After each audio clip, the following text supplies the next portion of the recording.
So welcome everyone, no, I'm going to start over again. So welcome everyone. Thank you so much for joining. Grab your keys. I have a wonderful guest on today. His name is David Sumner, and he is the accounting paleontologist. So even though we think paleontologists are so interesting to say paleontology, David, welcome to Grab Your Keys. Thanks for having me. I'm excited. I've listened to a bunch of your other podcasts, and I'm really privileged and happy to be a part of it. Well, we are privileged to have you.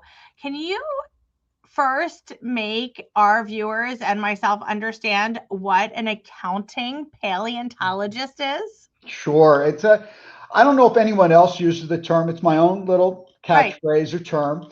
And it's because I'm what you would call a forensic accountant. And so what I do is I help organizations or individuals when they suspect fraud or misconduct within their organization. And I, like a regular paleontologist, will dig through the bones of the accounting system and the records and try to figure out who, what, where, when, and how. And it all sparks from me being still a little bit of a child at heart and still wanting to be that dinosaur hunter that I was when I was 8 years old. And I've just chosen a profession that barely kind of aligns with it, but Yeah, I love that who, what, where, when, how. It's really just digging underneath the surface to figure out where everything is, where it came from, where it went, who did it, and all that good stuff, especially during this accounting season that we're all in right now. yeah. So, businesses are in it just as much as people. So, in trying to figure out, I know I was just talking to our corporate and they were trying to get all of their financials together for HUD and, getting all that stuff in there. What made you decide to take this path, in keeping the heart and soul of a 8-year old, but going into a profession that you enjoy? Sure. So, well, to be honest, it was an accident. Right. And so my father was a salesman. He was a commercial realtor, and he was great at what he did, and he loved being in sales. And he said to me all throughout high school and college, be a salesman, be your own boss. You'll get compensated if you do real well. And so I took that advice, and after college, I started as a salesperson for financial products. And to be quite honest, I sucked. I Mm-hmm. was terrible at it. I wasn't prepared. I'd always listened to my father and, oh, just do it. But I really wasn't prepared for that lifestyle, what it took. I didn't have the tools. And so after floundering around and not being very happy at all, I just decided a change was needed. And I started a new position at what was an engineering consulting firm. And they did something very similar. They did uh, to forensic accounting, is what I mean, is very similar in that they were looking at when a nuclear plant was being refueled and it was behind schedule. And so assigning risk or what was the blame? Why was it Right. behind schedule? Or why was this bridge taking twice as long to build? And I love that puzzle, and I love that challenge of trying to figure out why was something going wrong. But I'm not an engineer, and I knew I wasn't going to go back to school and get an engineering degree.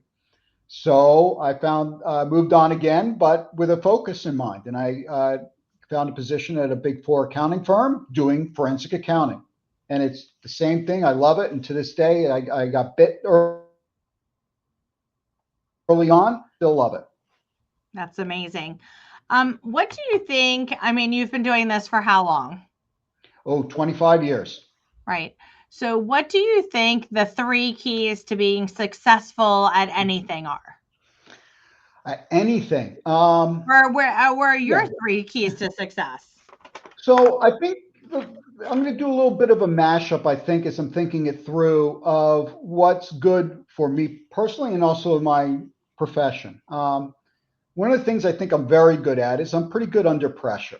I think I have a thick skin. I've been in some pretty pressure filled situations where sometimes a company was about to be delisted and the board of directors and the president are all yelling and screaming, get this done. And you know what? We want to get it done, but we're not done yet. So we have to ignore that. Sometimes I've had, clients who, or people I was interviewing for fraud, threaten me and do those types of things, or Wow. lose their emotional cool. And I've had the great ability. I don't let that affect me. I don't respond in kind. I let it just, water off a duck's back and move on. And I certainly don't take it out on someone on my team. I isolate it and I take it on myself. So that's one thing. I think that I'm also pretty good with admitting when I made a mistake and acknowledging it. And I knew that I made a mistake with my career once and changed it. I've made mistakes in my work. And one of the things I think is important to do is I own it. I don't pass the buck to a junior or to a colleague or a peer. Own it and move on. I'll Yeah. accept that.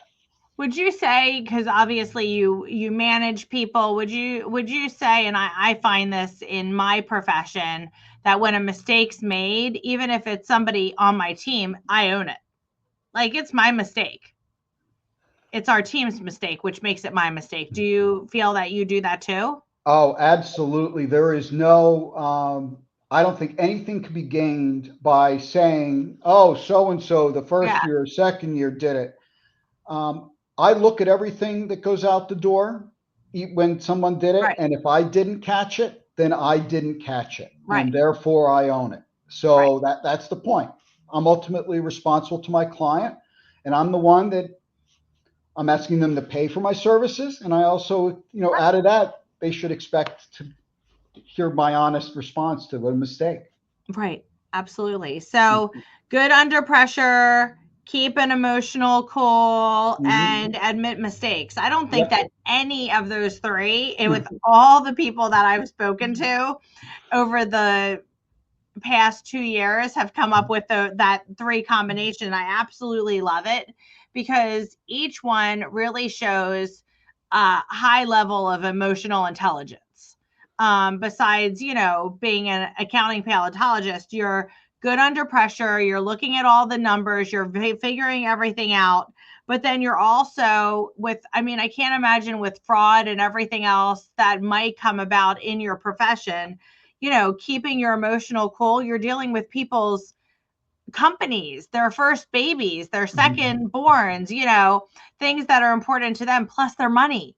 And then Mm-hmm. three, admitting a mistake. Like, we all are not omniscient. Like, mistakes happen. And it's so important to understand that mistakes happen and we have to just own them.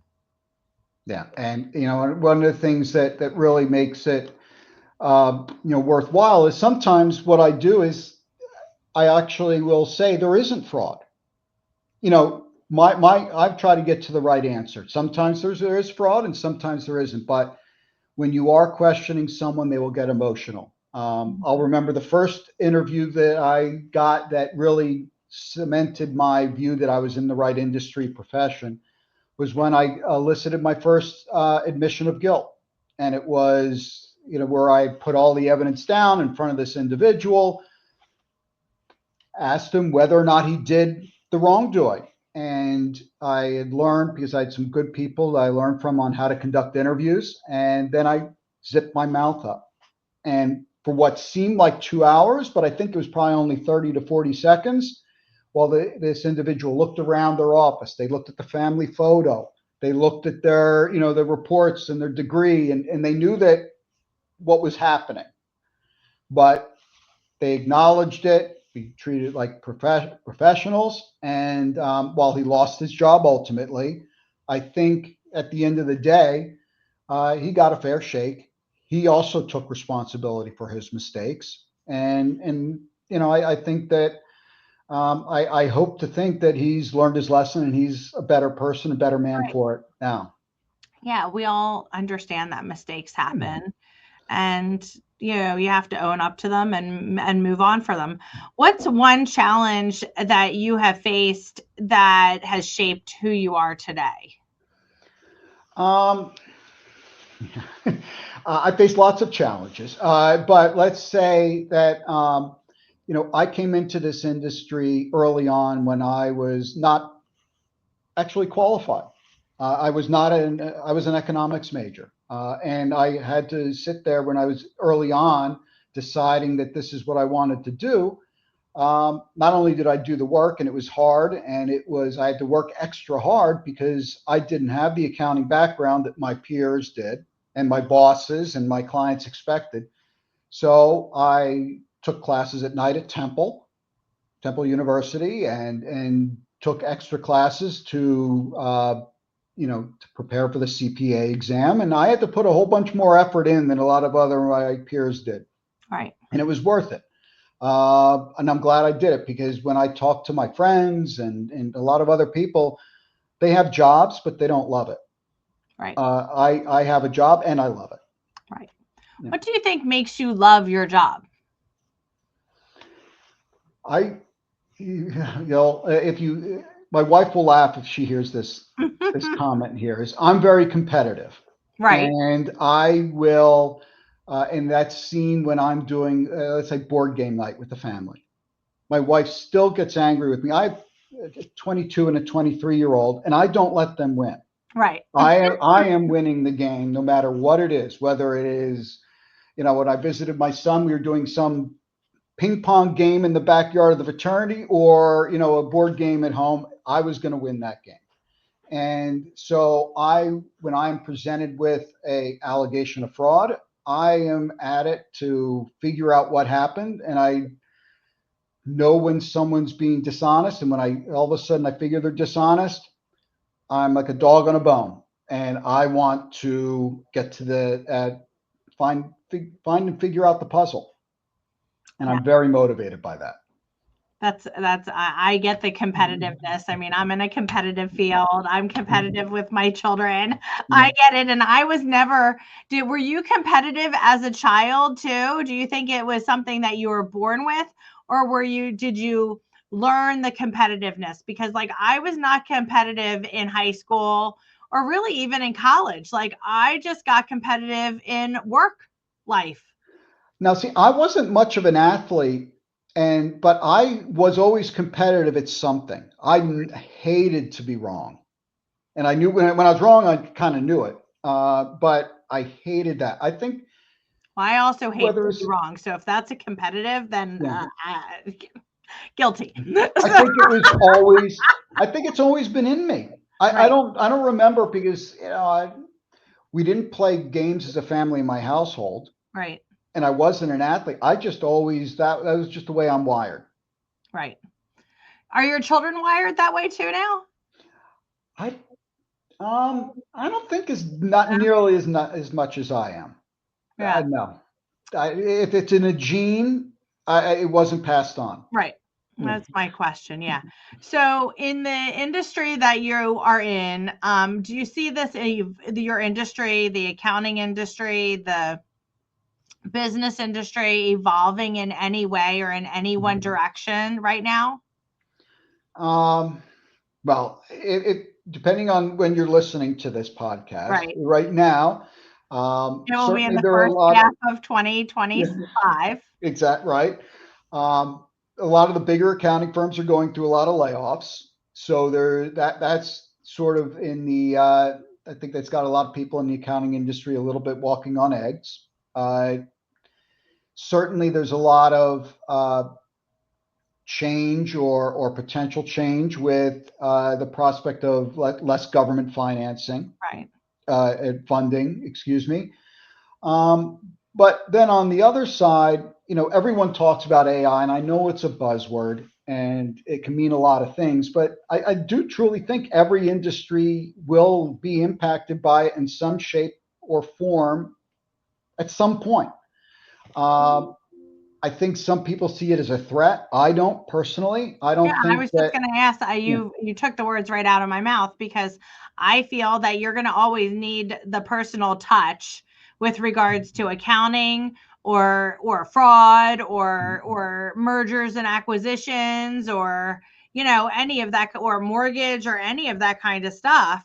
And AI can only just support what you are doing, in my opinion. How do you feel about that? You took the words right out of my mouth. Yeah, I think it's a great tool. I use it a little bit right now. I don't think it's going to replace accountants. I would love to have better AI tools right Right. now.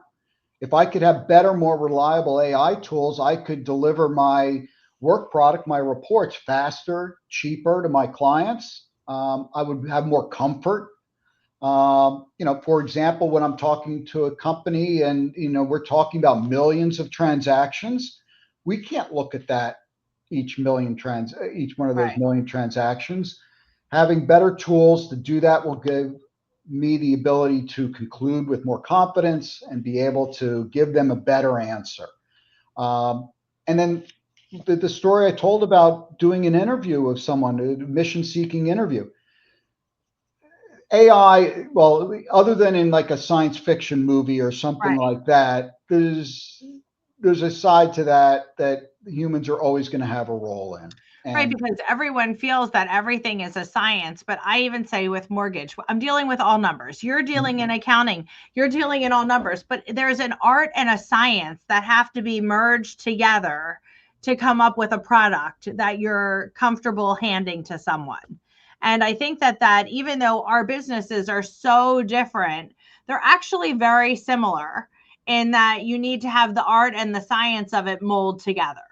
and there's so much when you're sitting in front of someone, that human interaction that an AI that can't do is you body language. Yes. You see, in your instance, you present a package or a solution for their lending needs, for their dream home, and it's just not like you can tell immediately. I'll bet I sometimes can where tell they're immediately. not happy, They look right at the payment or how much money they need. and They're like, "Oh," and I'm like, "Well, this is the parameters that you gave me. Now yeah. let's go back to the drawing board so that we can get you where you really want to be. I gave you what you thought you wanted, but obviously we're not on the same page. So that's why we're sitting here. That's why we're Yes. talking about it. And that's Mhm. actually, it's so funny you say that because that's why I do like we're being interviewed digitally, but side by side. But when I talk to people on their first consultation or second consultation, I am face to face with them because I need to read that body language. I need to see how they're interacting together to see if they're both on the same page. You're totally right. I can't. Something I'm thinking about in your instance, if you've got a husband and wife together, you'll be able to sit there and say one person's on board with Yep. that payment amount, the other is not, and Immediately. you have to be prepared for that. What if you know you're going to have to come up with it or think in your mind? I may have to have a backup plan here ready to Totally. go Yep. because someone is not happy, and there may be a very interesting car ride home from your office where they're going to discuss things a little bit more that you're not going to know about. And it's also the who, what, where, when, why, how. Mhm. You have to ask all those questions all the time with regards to numbers and as I said, it's an art, not a science. And I can totally tell with what you're doing, even by the word paleontology, that Mhm. it's an art, not not a science. So what's a piece of advice that you use all the time? Um, I don't think I default to one Right. tried and true phrase, but I would say that I think that the most prevalent sort of constant in my life is a role model, and I'll kind of substitute my answer there a little bit with you there. Most impactful person in my entire life was my maternal grandfather. Mm-hmm. I'm very lucky growing up. We lived with them at the same time. My parents lived at their house. So it was a nice extended family. He was someone who grew up in the Depression. He had an important role in World War II. He worked on the earliest computers and retired from IBM. Everything about him was a fantastic role model. And if I think about everything I did while he was still with us, a lot of my things was, how would he think about what I was doing? Right. I was looking through his lens of can I meet his standards? And it's not like he had high standards for me. It was my Right. standard of making him proud of me. Right. I That's love it. that's what it Yeah. was. It was not that he was judgmental. I wanted to meet his standard. I wanted to make him proud of me. Yeah. That's amazing. And if you think of that generation, the amount of advancement that from, their childhood of just, seeing cars being invented for the most part, like through then having radio in their houses, then TV, even refrigerators. I mean, to cell phones, like literally they before that generation passed the great, I think it was called the great generation. They, that they were seeing the beginning signs of the cell phone. And even fax machines, I remember they thought were like so crazy, from telephones to faxes to TV, like just all of that, to airplanes and rockets. First man on the moon, amazing technology, amazing things, but it made you also realize that, I remember my grandmother talking about having tomatoes and corn for dinner, or having the Yes. milk delivered, and how it was like a treat to have the milk delivered, back in the day.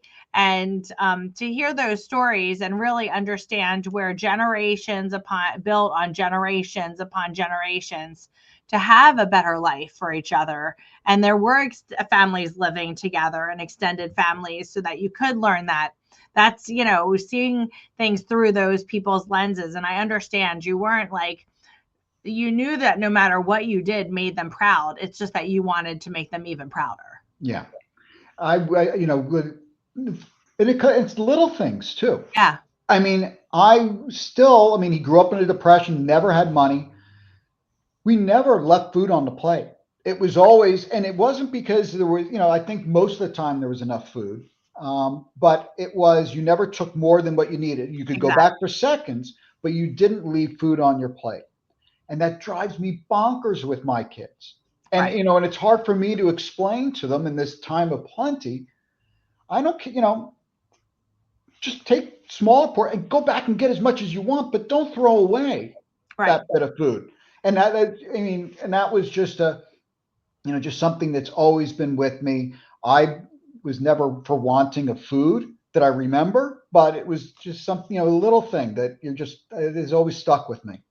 Yeah, if there was another profession that you would be, like if you could just be anything that you wanted to be, is there anything else that you would want to be besides the accounting paleontologist? We said it early on. I still would love to do a sciencey thing with dinosaurs. I am Yeah. still a tiny little boy at heart. I Yeah. don't know if you can see. I've got, Yeah, I my see kids give the me fossils. fossils Yeah. every Christmas. That's a safe present for Dad. He Right. will enjoy every one of them, and I do. That fascinates me. And behind my chair, I've got a whole bunch of books, and that's what if I'm reading nonfiction, it's about dinosaurs. So Right.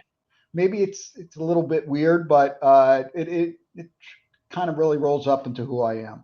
Yeah, I think that's super cool. What is in the future for you? Yeah. What is in the future?